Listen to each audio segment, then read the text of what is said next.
La pregunta estaba planteada. ¿Bolivia podría declararle la guerra a Chile si no le satisface finalmente lo que resuelva el Tribunal de La Haya a propósito de su demanda por salida soberana al mar? Está con nosotros Claudio Troncoso, abogado y experto en Derecho Internacional. Claudio. No hay ninguna posibilidad. Yo creo que va a tener que continuar el camino del diálogo más allá del fallo de la Corte Internacional de Justicia. Y yo creo que va a ser negativo para Bolivia, le va a dar la razón a Chile.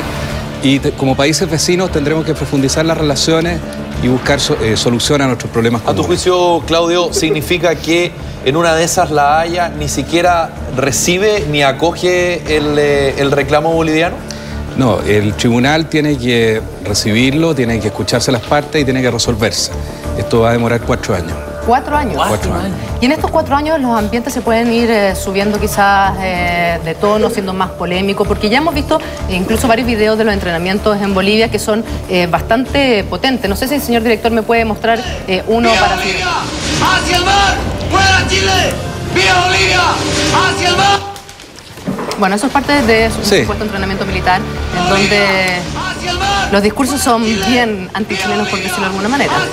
Sí, yo creo que todos los países tenemos que contribuir a distender las relaciones y a tener las mejores relaciones entre los países vecinos, que tenemos que cooperar, de manera tal de que esas imágenes yo creo que no debieran repetirse y es responsabilidad de nuestro gobierno actuar en ese sentido. Ese tipo de arengas son muy habituales, ¿no? Sí, bueno, acuérdense que acá en Chile, sin ir más lejos, en el mes de verano, tuvimos algo similar. Sí.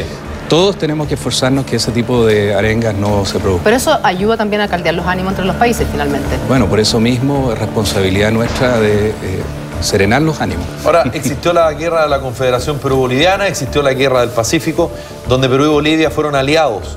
Nosotros te planteamos la pregunta respecto a Bolivia, pero ¿existiría, a tu juicio, alguna posibilidad de una alianza entre Perú y Bolivia? Alianza que, por cierto, como decíamos, ya ocurrió en años anteriores. No, yo no veo posibilidad alguna, digamos, de una alianza en contra de Chile, por así decirlo.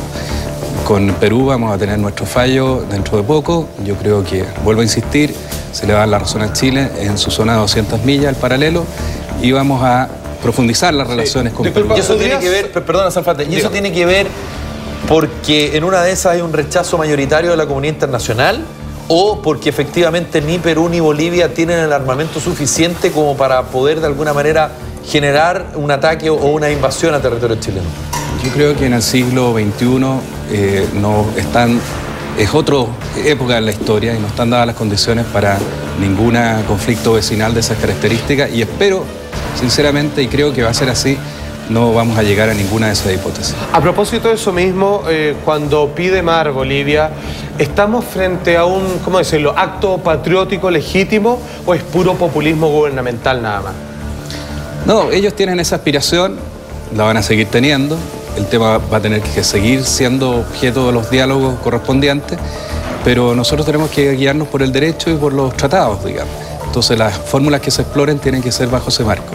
Pero Claudio, yo insisto que si finalmente en los próximos 4 años este fallo es desfavorable para Bolivia, no creo que ellos digan, ok, llegamos a La Haya, hasta aquí nomás llegamos, sino que van a tratar de insistir de tener su salida soberana al mar, que es lo que ellos creen. Sí, pero ellos mismos escogieron este camino, entonces tienen que atenerse a los resultados. Si finalmente este camino no da resultados para Bolivia, como yo creo que no va a dar resultados, ellos van a quedar en una situación más débil que la que tenían hoy día para insistir en un diálogo. Yo creo que es un error. Fundamentalmente creo que... ¿Pero no crees que no le quedó otra salida para llegar a la Corte de La Haya? No, yo creo que siempre la salida al diálogo es la salida que tienen que explorar nuestros países, por más difícil que sea, digamos. Pero dialogarle a los niños bolivianos, porque veíamos también en una nota donde el gobierno actual manda una orden a la enseñanza boliviana básica de entender de que nosotros somos enemigos, de que nosotros les quitamos las tierras, que en vez de ser, un conflicto, ¿cómo se llama?, entre países fue una invasión. O sea, es toda una descontextualización y eso en definitiva es sembrar en los pequeños para que después en un futuro, como dice la Julia, de 4 años más, siga el mismo círculo vicioso. Por eso tenemos que hacer un esfuerzo a nivel de los 3 países por tratar de cambiar esa matriz cultural de belicosidad por una matriz de entendimiento y cooperación. Bolivia nunca ha querido crecer culturalmente. Bueno, ¿por qué? Bueno, no sé, yo espero que también dentro de la sociedad boliviana hayan sectores, digamos, razonables que vayan en este camino. Yo creo que nosotros tenemos que insistir en eso, en el camino del diálogo, de la cooperación, del cambio cultural que no nos vea como enemigos, sino que nos vea como aliados. Exactamente. Ahora, para eso, necesariamente, creo yo, es necesario que al final Chile le dé una salida al mar. Entonces, la pregunta es, todo este tipo de negociaciones, de los 13 puntos, de las relaciones bilaterales, en fin, finalmente Bolivia lo que quiere es una salida al mar. Y con esto, dicho en buen chileno, bueno, está pegando un portazo también a distintas alternativas. Pero más allá de eso, Claudio, ¿cuáles son las posibilidades ciertas de que efectivamente Bolivia tenga una salida al Océano Pacífico más allá de sus pretensiones? ¿De qué manera el gobierno chileno, el de turno, cualquiera sea ese, tiene que estar dispuesto a aquello? ¿Y cuál sería finalmente ese acuerdo tan importante para ellos? A ver, partemos de la base que el Tratado de 1904 establece un sistema de libre tránsito y establece la salida de la carga boliviana por puertos chilenos. Así es. 70% de la carga del puerto de Arica viene de Bolivia. Todo lo que sea perfeccionar la salida al mar de Bolivia para la importación y exportación de sus productos, su desarrollo económico, todo eso se puede hacer, se puede perfeccionar, se le pueden dar más facilidades y todo eso está dentro del camino del diálogo. Llevar el tema a la Corte Internacional de Justicia no va a avanzar en ese propósito. Pero si este diálogo no se ha dado durante décadas, y decía Felipe que esto se entrampó en el año 75, ¿qué factor a tu juicio como experto, como abogado, debiese primar para que se pudieran aunar de alguna forma estos criterios? Bueno, ha habido un esfuerzo a partir claramente del año 90 en adelante, durante 20 años, sostener un diálogo que se sostuvo y se avanzó en muchos campos con Bolivia.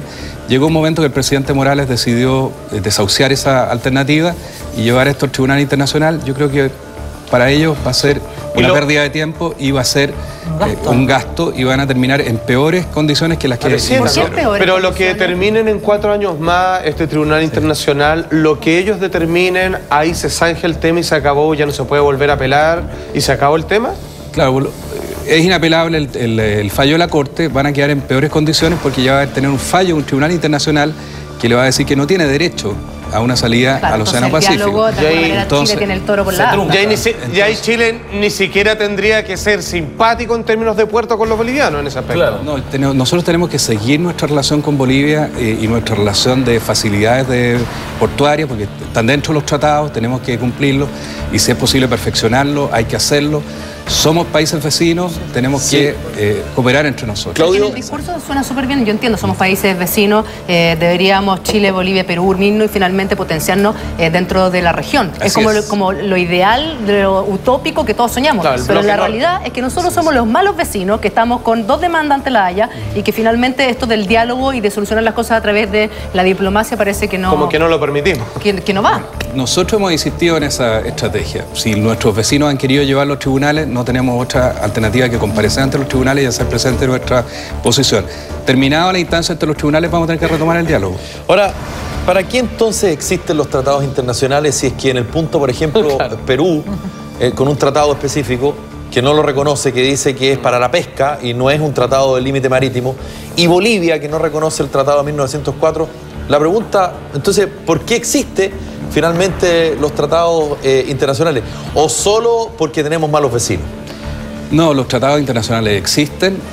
Nuestros países tienen reivindicaciones revisionistas respecto de esos tratados internacionales, o sea, que quieren revisar eso porque les parece que esa solución que se llegó después no les convino, pero eso no es posible en derecho internacional y yo creo que va a quedar claro en 3 meses más o menos, cuando salga el primer fallo de la Haya, y va a quedar claro en 4 años más cuando se emita el segundo fallo de la Haya.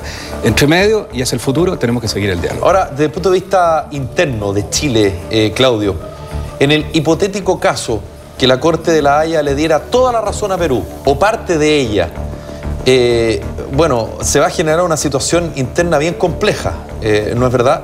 Ni hablar si es que la resolución es favorable 100% a Chile en Perú. ¿De alguna manera puede cambiar la sensación y la situación actual de Chile, Perú, Bolivia, si es que ese fallo manda, digamos, toda la razón a Perú, claro, o le mantiene toda la razón a Chile? Bueno, naturalmente un fallo va a haber que valorarlo, ver su resultado, digamos. A mí me da la impresión que un fallo completamente contrario a Chile, está fuera de las posibilidades. ¿Con Perú? Con Perú. ¿Tan seguro está? Sí, absolutamente. ¿En serio? ¿Y eso es en base a lo que significa el derecho internacional? Sí, los tratados son absolutamente diáfanos en ese sentido. La práctica de los estados durante décadas ha sido en ese sentido. Yo no veo posible un fallo de la Corte Internacional de Justicia en contra de Chile, Entonces, completamente en contra de Chile en esa área. Si fuera entonces lo que tú dices, Bolivia tendría ninguna o cero opción en el fondo. Independientemente de eso, yo creo que Bolivia no tiene ninguna opción en su caso ante la Corte Internacional de Justicia. ¿Y Perú sí? Perú, ¿En algún punto? Bueno, eventualmente hay algún tema planteado por Perú que está más allá de lo que plantea Chile, que es esa zona del alta mar. Eventualmente podría ahí tener alguna posibilidad, digamos, pero es un área fuera de las pretensiones de Chile, fuera de las 200 millas. Claudio, poniéndose en el argumento, y tú escuchaste, porque recordamos la posición del canciller boliviano David Choquehuanca, ¿cómo Bolivia, crees tú, y aquí quiero ahondar un poquito más en la estrategia, cómo Bolivia pretende que finalmente la Corte le dé la razón? Lo que ellos plantean es que distintas conversaciones que hubo en la historia con ellos, desde el siglo XIX, el siglo XX, significaron un compromiso de Chile de entregarle un acceso soberano al mar a Bolivia. Que están estas famosas expectativas, ¿no es verdad? Claro, y que son conversaciones que ellos aluden a los años 50, la época de González Videla, Pinochet, el año 75.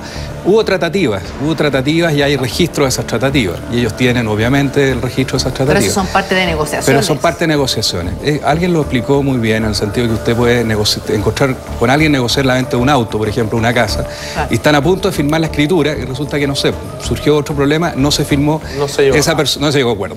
Esa persona no la puede obligar a usted, como estuvo en la tratativa, entonces ahora está obligado a entregarle. Porque no hay nada firmado. No hay nada firmado. Exacto, o sea, Eso en el fondo fue parte de las conversaciones. Parte de las conversaciones que se frustraron. Ahora, perdona, Claudio, tú en menos de un minuto echaste abajo la tesis boliviana, pero me imagino, y recordando lo que decía la Julia, algún trabajo hay, alguna estrategia existe, y algún punto es donde ellos van a intentar vulnerar justamente esta posición que parece súper sólida porque tiene que ver con tratados internacionales. ¿Cómo entonces crees tú que está la estrategia boliviana y hacia dónde apunta, más allá de los derechos expectaticios, que es lo que ha aparecido en la prensa? Yo creo que el gran esfuerzo que han hecho ellos es no impugnar el Tratado de 1904, lo que para Chile es bueno, porque ellos en algún momento dijeron que el tratado era nulo. Impugnan su cumplimiento. Y impugnan básicamente el hecho, o sostienen básicamente que con estas negociaciones que se hicieron, Chile está obligado a entregarle algo a ellos. Yo creo que con eso van a profundizar mucho, tienen buena asesoría jurídica internacional, hay que contratar un muy buen equipo y hay que defenderse, y creo que el derecho está en nuestro favor, digamos. Bueno, como todo en la vida, el diálogo siempre es la clave para poder lograr soluciones y de equilibrar un poco las posiciones. Claudio, te queremos agradecer por haber estado esta mañana, de verdad, porque nos explicaste así, pero con pere con manzana. Muy clarito. Gracias, Claudia. Gracias,